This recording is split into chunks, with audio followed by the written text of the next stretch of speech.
بسم اللہ الرحمن الرحیم والذین جاہدوا فینا لنہدینہم سبلنا۔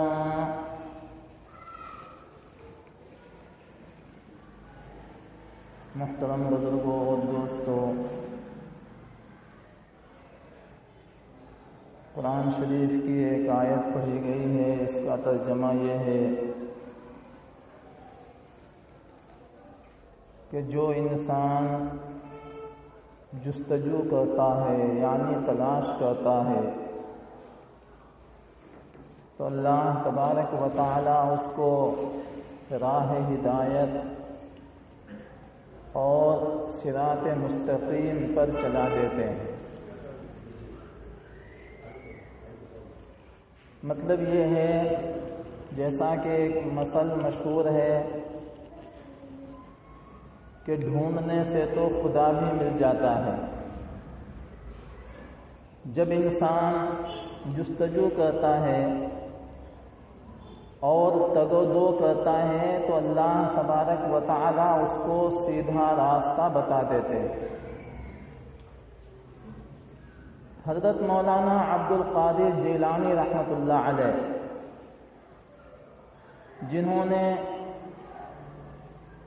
اپنے رب کی معرفت میں بہت ساری جستجو کی، علم حاصل کیا،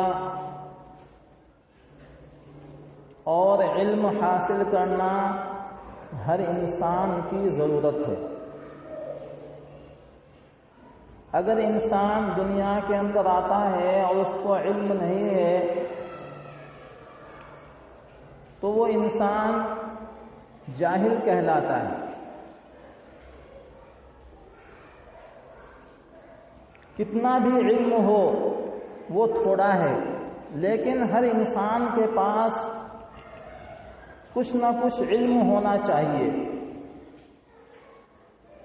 حضرت مولانا عبد القادر جیلانی رحمۃ اللہ علیہ جب 8 سال کے ہوئے تو انہوں نے اپنی والدہ سے فرمایا کہ میں بغداد جانا چاہتا ہوں تعلیم حاصل کرنے کے لیے۔ والدہ محترمہ نے فرمایا کہ دیکھو، آپ کے والد زندہ نہیں ہیں اور میں بیوہ ہوں، میرے لیے آپ ہی ایک سہارا ہیں۔ اب آپ بھی چلے جائیں گے تو میرا سہارا کون بنے گا اور میری دیکھ ریکھ کون کرے گا؟ لیکن حضرت مولانا عبد القادر جیلانی رحمۃ اللہ علیہ، جن کو محبوب سبحانی کہا جاتا ہے، انہوں نے جستجو جاری رکھی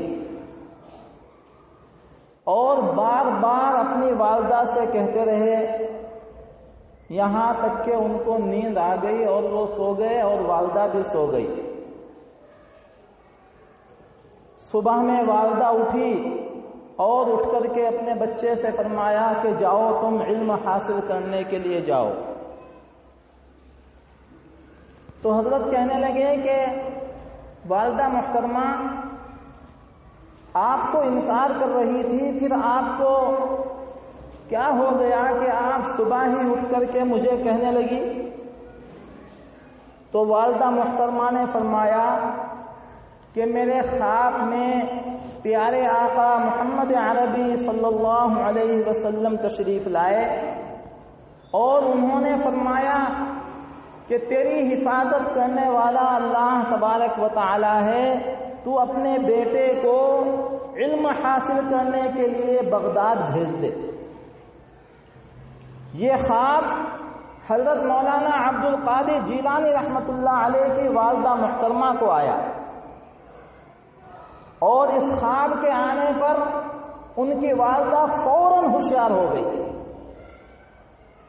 اور اپنے بچے سے کہنے لگی کہ جاؤ بیٹا، بغداد جاؤ اور علم حاصل کرو۔ قرآن کا علم، حدیث کا علم، سیرت کا علم، یہ سارے علوم تمہیں حاصل کرنے ہیں۔ اللہ کے نبی صلی اللہ علیہ وسلم نے مجھے خواب میں آ کر کے بتلایا ہے۔ چنانچہ سامان تیار کر دیا، اور سامان تیار کرنے کے بعد 40 اشرفیاں بھی اشکن کے اندرونی حصے کے اندر سی دی۔ جو اشکن وہ پہنتے تھے اس کے اندرونی حصے کے اندر رکھ کر کے اور اس کے اوپر سلائی کر دی، اور بچے سے فرمایا کہ دیکھو بیٹا، میری ایک نصیحت ہے، اور اس نصیحت کے اوپر ہمیشہ عمل کرنا۔ کہ امی جان آپ کی کیا نصیحت ہے؟ میں اس کے اوپر عمل کروں گا۔ تو امی جان نے کہا کہ بیٹا ہمیشہ سچ بولنا، جھوٹ تمہاری زبان کے اندر سے نہ نکلے، اور جھوٹ ایسی بری چیز ہے کہ جس سے فرشتے بھی نفرت کرتے ہیں۔ اگر کوئی انسان جھوٹا ہوتا ہے تو رحمت کے فرشتے اس کے پاس نہیں آتے، اس لیے جھوٹ سے انسان کو بچنا چاہیے۔ قرآن شریف میں اللہ نے ارشاد فرمایا واللہ لا يحب الکاذبین، کہ اللہ تبارک و تعالی جھوٹوں سے محبت نہیں فرماتے۔ آج انسان کی زندگی کے اندر بہت سارا جھوٹ ہے، اور ہمارے معاشرے کے اندر، ہماری دکانوں کے اندر، ہماری بزنس کے اندر، ہماری تجارت کے اندر، ہماری مساجد کے اندر، مدارس کے اندر جھوٹ ہی جھوٹ، اور انسان جھوٹ بول کر کے کیا کہتا ہے کہ یہ میری ہوشیاری ہے اور میری چالاکی ہے، حالانکہ جھوٹ چالاکی نہیں ہے۔ جھوٹ سے فرشتے بھی نفرت کرتے ہیں، جھوٹ سے جناب نبی پاک صلی اللہ علیہ وسلم کو بھی نفرت ہے، اور جھوٹ کی وجہ سے اللہ تبارک و تعالی بھی انسان کے اوپر لعنت بھیجتے ہیں۔ لیکن کیا کبھی ہم نے اپنی زندگی کے اوپر غور کیا کہ ہم صبح سے شام تک کتنا جھوٹ بولتے ہیں؟ ایک دفعہ کا ذکر ہے کہ حضرت موسیٰ علیہ السلام ایک مقام کے اوپر کھڑے ہوئے تھے کہ شیطان اپنے گدھوں کے ساتھ جا رہا تھا، اور گدھوں کے اوپر کچھ مال لدا ہوا تھا۔ تو حضرت موسیٰ علیہ السلام نے شیطان سے کہا کہ کیا بات ہے، کہاں کا سفر ہے؟ تو شیطان کہنے لگا حضرت موسیٰ علیہ السلام سے کہ میں نے اب تجارت کا کام شروع کر دیا ہے، کہ تم نے یہ گدھوں کے اوپر کیا لاد رکھا ہے، یہ کون سا سامان ہے، کون سے سامان کی تم تجارت کرتے ہو؟ تو شیطان نے کہا کہ پہلے گدھے کے اوپر تو جھوٹ لدا ہوا ہے، اور اس جھوٹ کو خرید لیں گے تاجر لوگ، جو تجارت کرنے والے ہیں وہ تاجر حضرات اس جھوٹ کو خرید لیں گے۔ یہ پہلے گدھے کے اوپر لدا ہوا ہے۔ اچھا دوسرے گدھے کے اوپر کیا ہے؟ کہ دوسرے گدھے کے اوپر حسد ہے۔ حسد کہتے ہیں جلنا، کسی کو دیکھ کر کے جلنا، کہ یہ کس کو بیچو گے؟ تو شیطان کہنے لگا کہ یہ حسد علماء کو بیچوں گا، جو عالم لوگ ہیں دنیا کے اندر ان کو حسد بیچ دوں گا، اور وہ ایک دوسرے عالم سے، حافظ سے حسد کریں گے کہ اچھا تیسرے گدھے کے اوپر کیا لدا ہوا ہے؟ تو شیطان کہنے لگا تیسرے گدھے کے اوپر عداوت ہے۔ عداوت کہتے ہیں دشمنی کو، اور یہ دشمنی تم کس کو بیچو گے، یہ عداوت کس کو بیچو گے، کون خریدے گا؟ تو کہنے لگا کہ امت محمدیہ کے جو سرمایہ دار لوگ ہیں، یعنی پیسے والے لوگ ہیں، جن کے پاس بہت زیادہ پیسہ ہے، ان کو یہ دشمنی بیچ دوں گا، عداوت بیچ دوں گا اور وہ اس کو خرید لیں گے۔ چوتھے گدھے کے اوپر غیبت لدی ہوئی تھی۔ حضرت موسیٰ علیہ السلام نے پوچھا کہ یہ غیبتیں کس کو بیچو گے؟ کہ یہ غیبتیں عورتوں کو بیچوں گا۔ یہ 4 گدھوں کے اوپر 4 قسم کا سامان اور 4 قسم کی یہ لعنتی چیزیں لگی ہوئی تھی، اور شیطان بڑا خوش ہو رہا تھا کہ میں نے اب تجارت شروع کر دی ہے اور یہ ساری تجارتیں امت محمدیہ کے لوگ خرید لیں گے۔ کچھ لوگ ایسے ہیں جو جھوٹ خریدیں گے، کچھ لوگ ایسے ہیں جو حسد خریدیں گے، کچھ لوگ ایسے ہیں جو دشمنیاں خریدیں گے، اور کچھ لوگ ایسے ہیں جو غیبتیں خرید لیں گے۔ اب آپ نے اندازہ لگایا اس بات کو سن کر کے کہ ہمارے معاشرے کے اندر اگر ہم غور و فکر کریں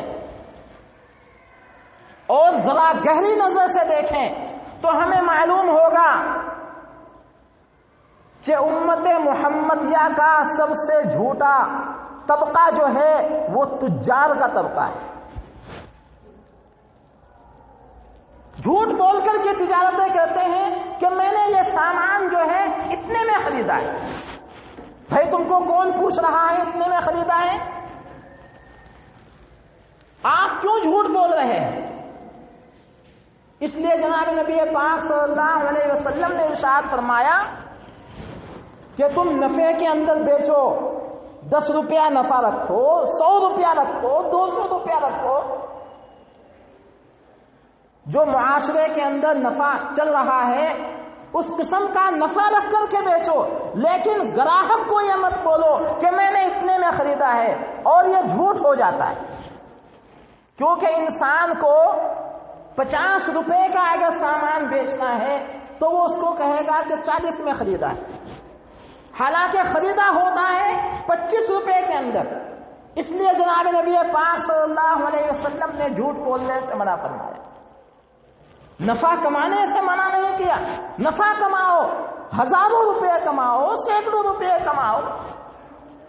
اللہ کے نبی صلی اللہ علیہ وسلم بھی تجار تھے، سارے صحابہ کرام رضی اللہ عنہم اجمعین تجارت کیا کرتے تھے۔ حدیث پاک میں جناب نبی پاک صلی اللہ علیہ وسلم نے ارشاد فرمایا الصحابۃ کلہم تجار، کہ صحابہ کرام سارے کے سارے تجارت کیا کرتے تھے، کسی کی بڑی تجارت، کسی کی چھوٹی تجارت، کوئی گھر بیٹھے تجارت کر رہا ہے، کوئی بازار کے اندر جا کر کے تجارت کرتا تھا، لیکن تجارت سارے صحابہ کا مادہ تھا۔ اللہ کے نبی صلی اللہ علیہ وسلم نے ارشاد فرمایا کہ 99% برکت تجارت کے اندر ہے، لیکن وہ تجارت دیانت کے ساتھ ہونی چاہیے۔ بزنس جو ہے وہ امانت داری کے ساتھ ہونی چاہیے، غلط قسم کا مال دھوکہ دے کر کے نہیں بیچنا، اور کتنے میں خریدا ہے وہ گاہک کو نہیں بولنا، بلکہ صحیح طریقے سے سیدھی سادی تجارت کرو جو سنت ہے۔ جناب نبی پاک صلی اللہ علیہ وسلم نے تجارت کی، مال لے کر کے شام گئے، ایسی بہترین تجارت کی، اتنا نفع کمایا، اتنا نفع کمایا کہ جو غلام تھا میسرہ وہ واپس آ کر کے اس کی زبان سوکھ رہی تھی تعریف کرتے ہو۔ وہ کہہ رہا تھا کہ آقائے نامدار صلی اللہ علیہ وسلم اتنی بہترین تجارت کرتے ہیں کہ نہ ان کی تجارت کے اندر جھوٹ ہے، نہ ان کی تجارت کے اندر دھوکہ ہے، نہ ان کی تجارت کے اندر دغا بازی ہے، اور بہت سا نفع کما کر کے اللہ کے نبی صلی اللہ علیہ وسلم واپس تشریف لائے، اور اس کے بعد پھر پیغام بھیجا حضرت خدیجہ نے جو بیوہ تھی کہ میں آپ سے نکاح کرنا چاہتی ہوں، آپ بہترین تاجر ہیں، آپ اصول مند تاجر ہیں، آپ کے اندر دیانت ہے، آپ کے اندر امانت ہے، میں آپ سے شادی کرنا چاہتی ہوں۔ اس لیے میرے محترم بزرگوں اور دوستوں، ہر مسلمان کی صفت ہونی چاہیے تجارت، اور تجارت کے اندر 99% برکت ہے۔ لیکن اگر تجارت کے اندر جھوٹ ہوگا تو پھر برکت کہاں سے آئے گی؟ اس لیے جھوٹ سے تو انسان کو بچنا چاہیے۔ غوث پاک رحمت اللہ علیہ کو ماں نے نصیحت کی کہ بیٹا ایک بات پلے باندھ لے، اور کبھی بھی تیری زبان سے جھوٹ نہ نکلے، انشاءاللہ کامیابی ملے گی۔ 18 سال کا یہ نوجوان پڑھنے کی غرض سے نکل گیا، تعلیم حاصل کرنے کی غرض سے نکل گیا، قرآن کی تعلیم، علوم نبوی، علوم قرآن، علوم سیرت، علوم احادیث، یہ تمام علوم حاصل کرنے کے لیے بغداد کا سفر کرنے کے لیے چل دیا۔ راستے میں ایک قافلہ ملا، اور وہ قافلہ ڈاکوؤں کا قافلہ۔ اس قافلے کا ایک سردار، قافلے کے کچھ لوگوں نے حضرت غوث پاک سے ملاقات کی کہ اے نوجوان بتاؤ تمہارے پاس کیا ہے؟ تو نوجوان کہنے لگا میرے پاس 40 اشرفیاں ہیں۔ وہ ڈاکو تعجب کرنے لگا کہ اس نوجوان کے پاس 40 اشرفیاں ہیں اور ہم ڈاکو ہوں، یہ ہمیں کس طریقے سے بتا رہا ہے؟ اس کو کوئی خوف نہیں ہے، اس کو کوئی ڈر نہیں ہے۔ اس نے دوسرے ڈاکو کو بلایا کہ دیکھو یہ نوجوان اپنے پاس 40 اشرفیاں بتا رہا ہے۔ اس نوجوان کو پکڑ کر کے سردار کے پاس لے جایا گیا، اور سردار کے پاس لے جانے کے بعد انہوں نے کہا کہ یہ نوجوان یہ کہہ رہا ہے کہ میرے پاس 40 اشرفیاں ہیں۔ تو سردار کہنے لگا کہ ہم سے تو لوگ اپنے مال کو چھپاتے ہیں اور اپنی دولت کو چھپا کر کے رکھتے ہیں، اور آپ ایسے نوجوان ہیں کہ آپ ہمیں صاف صاف بتا رہے ہیں، آپ بالکل پوشیدہ نہیں کر رہے ہیں، بالکل نہیں چھپا رہے ہیں۔ تو وہ نوجوان کہنے لگا کہ دیکھو سب سے پہلی بات تو یہ ہے کہ میں مسلمان ہوں، اور میرا کام ہے قرآن کے اوپر عمل کرنا، میرا کام ہے جناب نبی پاک صلی اللہ علیہ وسلم کی تعلیمات کو عمل کرنا اور اس کے اوپر چلنا۔ پہلی بات تو یہ ہے، اور دوسری بات یہ ہے کہ جب میں گھر سے چلا تو میری ماں نے مجھ کو نصیحت کی تھی کہ بیٹا جھوٹ نہ بولنا، کہ پھر میں کیوں جھوٹ بولوں، میرے پاس 40 اشرفیاں ہیں تو ہیں، اور اگر آپ کو ان کے اوپر ڈاکہ ڈالنا ہے، ان کو چھیننا ہے تو لے لیجئے ان کو، مجھے کیا غم، لیکن مجھے جھوٹ نہیں بولنا۔ تو اللہ تبارک و تعالیٰ نے اس سچ کے اندر اتنی برکت رکھی، اتنی برکت رکھی۔ کتابوں کے اندر لکھا ہے کہ بظاہر انسان یہ سوچتا ہے کہ اگر سچ بولیں گے تو ہمارا نقصان ہو جائے گا، اور جھوٹ بولیں گے تو ہماری گاڑی چل جائے گی، لیکن میرے محترم بزرگوں اور دوستوں، حقیقت یہ ہے کہ سچ کے اندر فائدہ ہے، جھوٹ کے اندر نقصان ہے۔ پہلا فائدہ تو یہ ہوا سچ بولنے کا کہ فوراً وہ سردار حضرت غوث پاک کے قدموں کے اندر گر گیا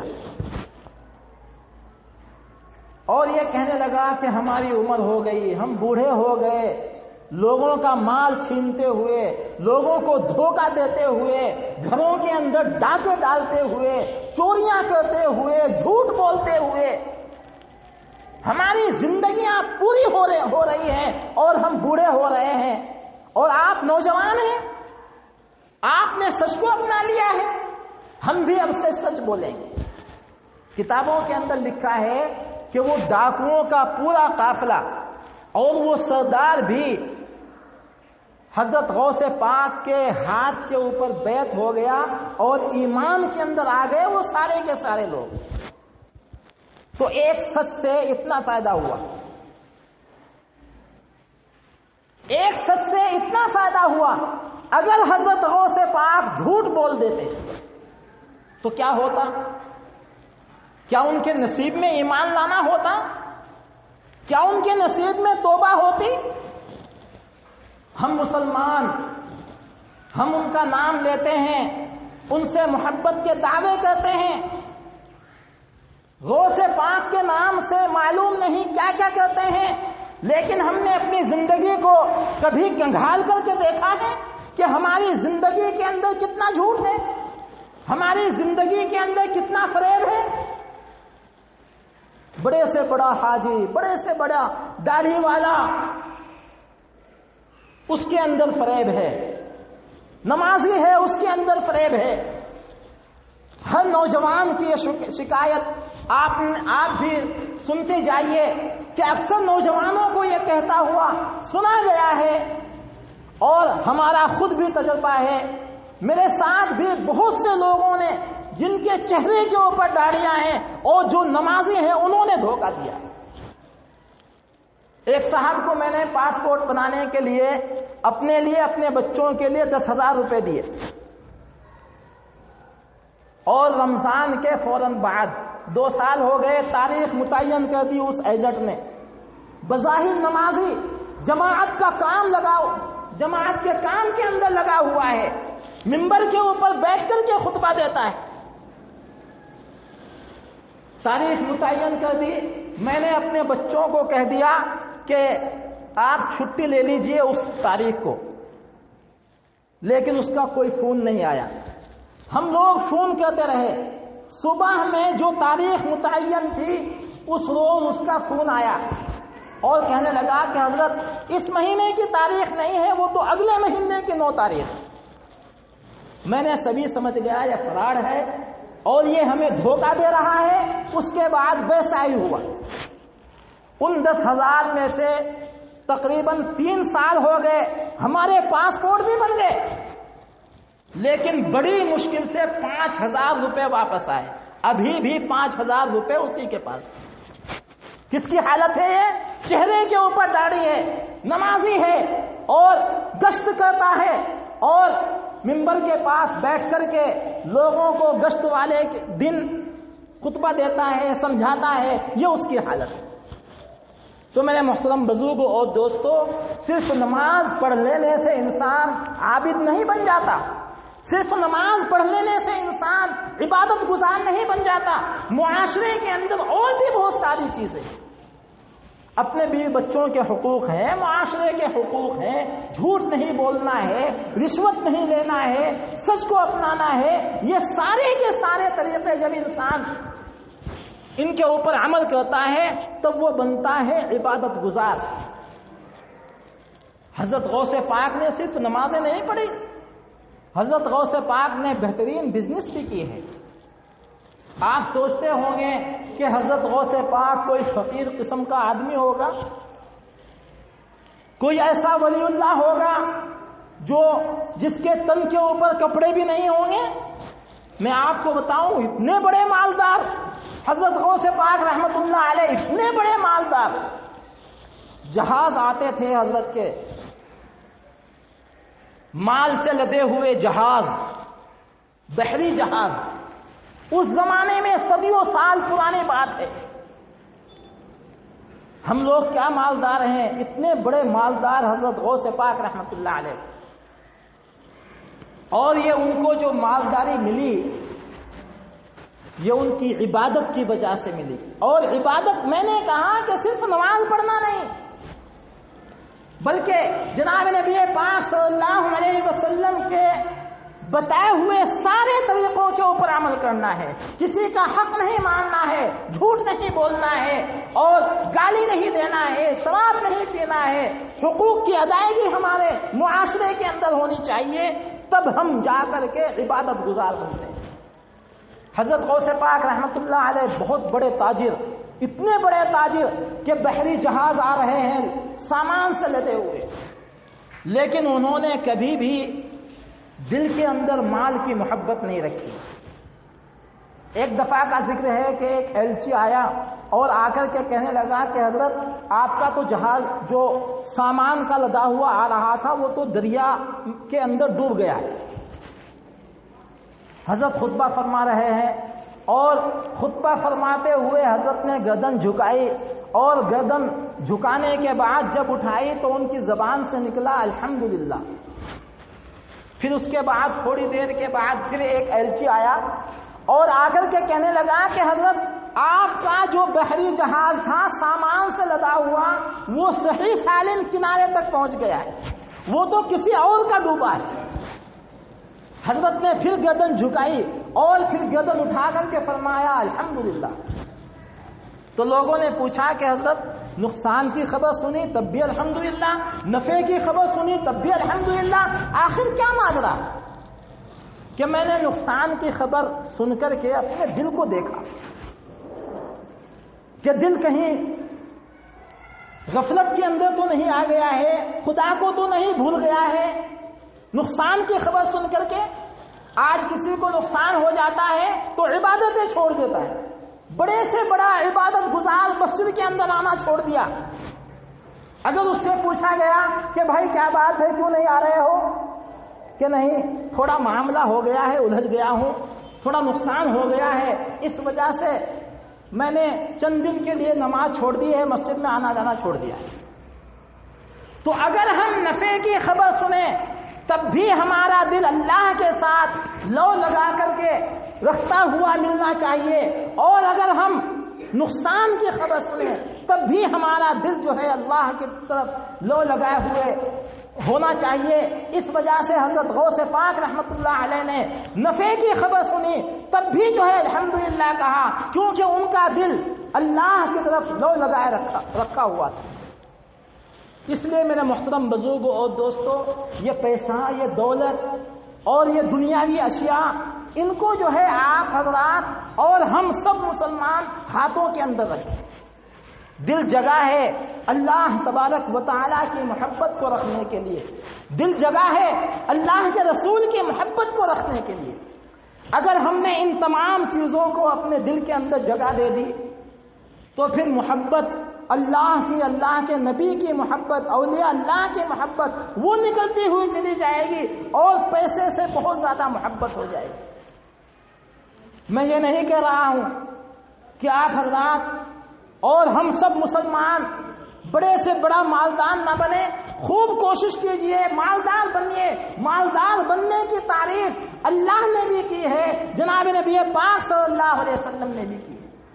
اگر انسان کے پاس مال نہیں ہوگا تو مسجدوں کے اندر کیا خیرات کرے گا، مدرسوں کے اندر کیا خیرات کرے گا، بیوہ اور یتیم بچوں کو جو ہے کس طریقے سے وہ ادا کرے گا اگر اس کے پاس مال نہیں ہوگا۔ اس لیے مالداری کی تعریف الگ ہے، لیکن اس مال کو جگہ نہ دینی چاہیے اپنے دل کے اندر۔ انسان کے پاس مال و دولت بھی ہو اور خدا کے رسول کے احکامات کی بھی پابندی ہو، اور اگر انسان ان چیزوں کو چھوڑ کر کے، نمازوں کو چھوڑ کر کے، عبادتوں کو چھوڑ کر کے صرف مالداری کے اندر لگ رہا ہے اور پیسے کے اندر لگ رہا ہے، اس کو جو ہے گن رہا ہے بار بار، تو اللہ نے قرآن شریف کے اندر بیان فرمایا وَيْلٌ لِكُلِّ هُمَزَةٍ لُمَزَةٍ الَّذِي جَمَعَ مَالًا وَعَدَّدَهُ۔ ہلاکت ہے ان انسانوں کے لیے جو چغلیاں کہتے ہیں، جو غیبت کرتے ہیں، اور ہلاکت ہے ان لوگوں کے لیے جو مال کو جمع کرتے ہیں اور بار بار ان کو گنتے ہیں۔ مَالًا وَعَدَّدَهُ، عددہ کا معنی آتے ہیں تعداد، یعنی یہ کتنے ہیں نوٹ، 99 ہیں، تو پھر ان کو جو ہے دوبارہ گنتے ہیں۔ تو ایسی محبت انسانوں کے اور خصوصاً مسلمانوں کے دلوں کے اندر نہ ہونی چاہیے، بلکہ محبت نماز سے ہو، محبت مساجد سے ہو، محبت علماء کرام سے ہو، محبت حفاظ کرام سے ہو۔